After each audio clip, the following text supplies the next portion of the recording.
Hello everyone! Water covers more than 70% of our planet in the northern regions. It all turns into ice and snow. This is a familiar phenomenon. But in hot countries, people have never seen snow in their lives. Frozen water state can result both joy and trouble.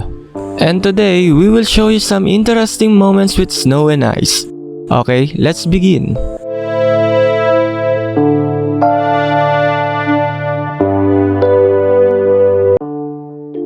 This car is parked, then suddenly, an ice fell exactly on the windshield. Ice that forms on roofs is dangerous at any time, and the lamp can break off and fall down.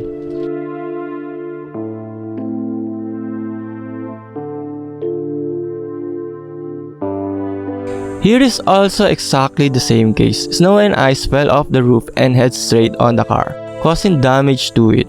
A whole layer of snow moved down and fell. On the parked car this time, the snow is quite fluffy and soft. Good thing no one got hurt.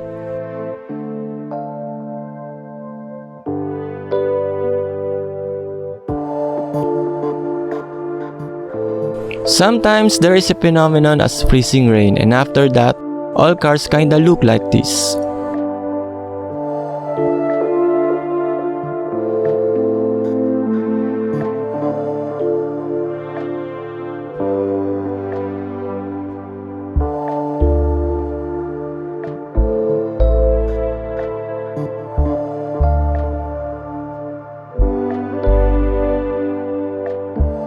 Here, you can watch the snowfall, which is filmed in Virginia, USA.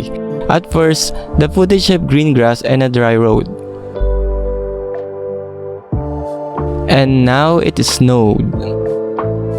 In just one day, the snow cover reached more than 1 meter up, and we still thought America has no winter.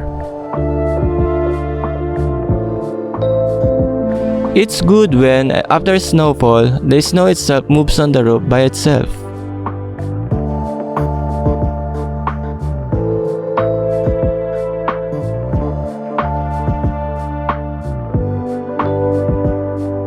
Otherwise, a thick layer of snow can simply destroy the roof and is carved off with the help of some special devices and equipment.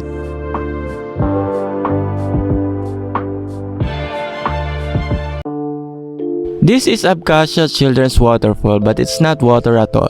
This suddenly falls from a cliff, which is very rare for an avalanche to fall. This is also a tourist spot where many people goes to every year. The phenomenon of Nevsky Waterfall is such a beautiful place. Rainbows can also be seen here just inches away. People get very lucky when this avalanche occurred. No one got hurt. Avalanche is a very dangerous natural phenomena. Thousands of tons of snow rushes down the mountain, sweeping away everything in its path. It is impossible to stop it. The only thing you can do is run away from it. This happened in Dagestan in the spring of 2021. A powerful stream of snow descended from the mountain. In the news, it covered one entire small country. The avalanche crashed cars and destroyed houses. Luckily, none of the people were hurt. But not all avalanches are dangerous. Like this one, this snow is gently pouring down in a small river. It looks very nice along the gorge. But it's still better not to stand in its way and just watch from aside.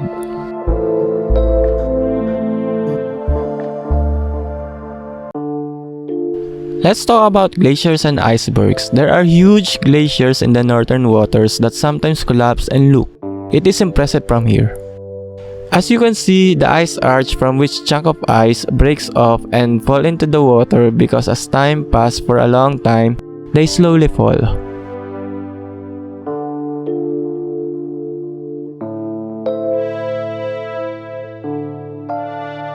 You can just see by the size of this glacier, it is just huge.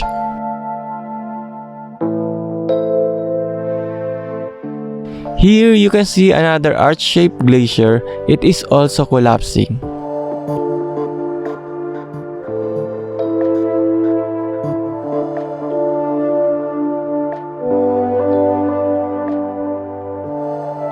Only at the end did it collapse completely. This shot from Alaska, here captured the collapse of a glacier. But quite common, unlike the first, the wreckage grapples in the ocean, but then a huge ice mountain begins to grow out of the water, which probably reached 100 meters or maybe more. And after a few seconds, it then also collapsed.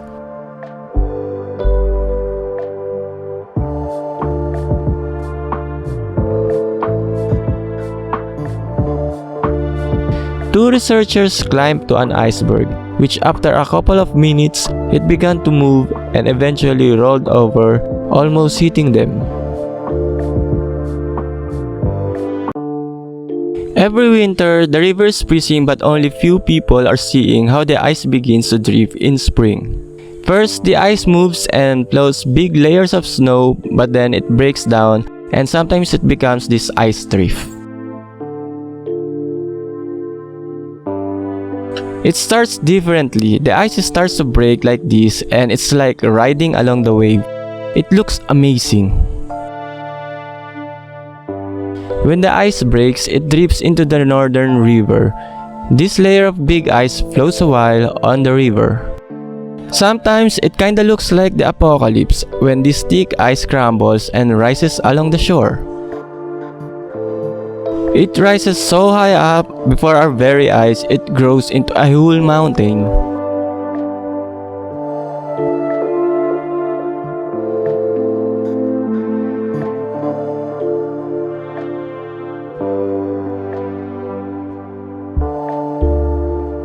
This ice rift that occurred in 2016 in Veliko Ostjug was also very powerful.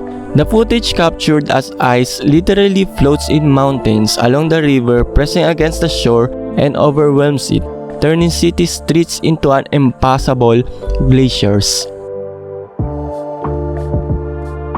The same scenario can be seen here. It was filmed on Lake Erie, USA.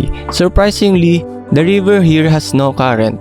But at the same time, the shore rose and the ice sits still aside like it was pushed by a tremendous force.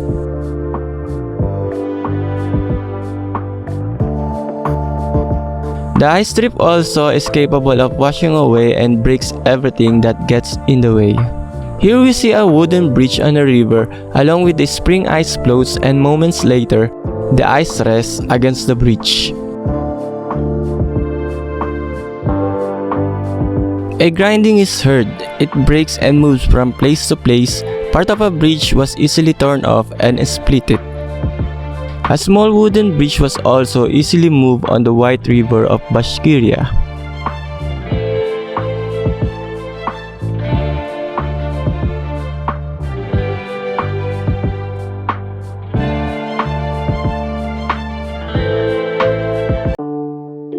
They are drilling this completely transparent ice so easily, but at the end of their drilling, a crack is formed that goes all over the reservoir.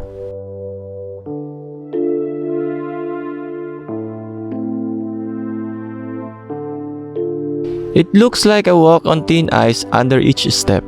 The ice literally cracks, but still each step can withhold this person from falling under the water. I know I want to walk above the water. Ice formed in this house, and when they let water through it, it turned out like this. It's amazing. Also, the ice forms like a snake that comes out of it, and then later breaks into small pieces.